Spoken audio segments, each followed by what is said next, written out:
শুধু খারাপ লাগে যে এত বড় একটা আয়োজনে আপনারা সারাদিন ধরে ছিলেন।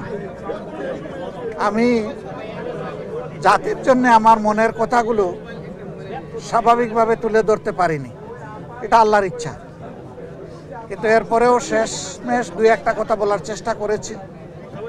আগামীতে ইনশাল্লাহ আরও সুযোগ আসবে, আরও কথা বলা যাবে ইনশাআল্লাহ। আপনাদের মাধ্যমে দেশে বিদেশে যারা আমার এই সাময়িক অবস্থা দেখে কষ্ট পেয়েছেন, সহানুভূতি প্রকাশ করেছেন, দোয়া করেছেন, তাদের সকলকে সালাম জানাই এবং কৃতজ্ঞতা জানাই।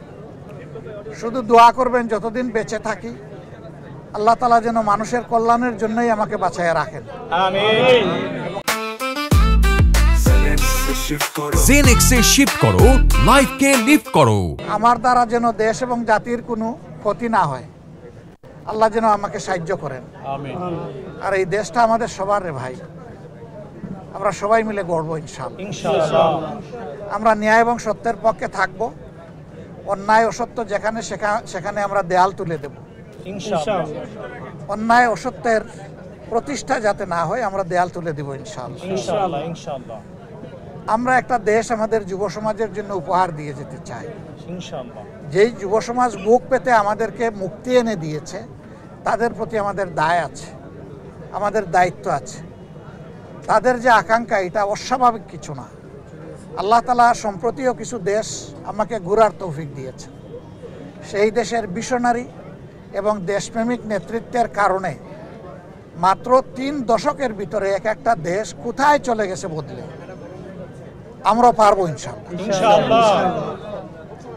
সবাই আমাদেরকে একটা কথাই বলেছে, তোমরা যদি শুধু দুর্নীতিটা দমন করতে পারো তোমাদের দেশ আমাদের চেয়ে আরো সুন্দর হয়ে যাবে। ইনশাআল্লাহ। কারণ তোমাদের মানুষগুলো আমাদের দেশে যারা সার্ভিস দেয়, তাদের সার্ভিসের উপর ভিত্তি করে এই সমাজ যদি আগাইতে পারে তাহলে তোমাদের দেশ কোনো আগাবে না।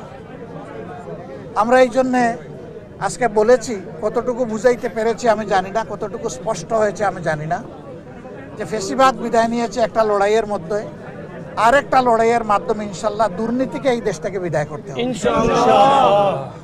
এটা সকল দলের জন্য প্রয়োজন, প্রত্যেকটি নাগরিকের জন্য প্রয়োজন।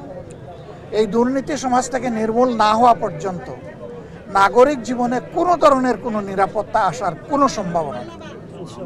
আল্লাহ তাআলা যেন এই কাজটাও আমাদেরকে করার তৌফিক দেন। আমিন। আর আমার জীবন নিয়ে আমি খুব বেশি উচ্চাভিলাষ তো নাই, আমি কোনো আশাও পোষণ করি না। কিন্তু আল্লাহর কাছে একটা জিনিস চাই, যে জাতির প্রয়োজনে আমিও যেন শহীদ হতে পারি। আপনারা সবাই দোয়া রাখবেন। আসসালামু আলাইকুম।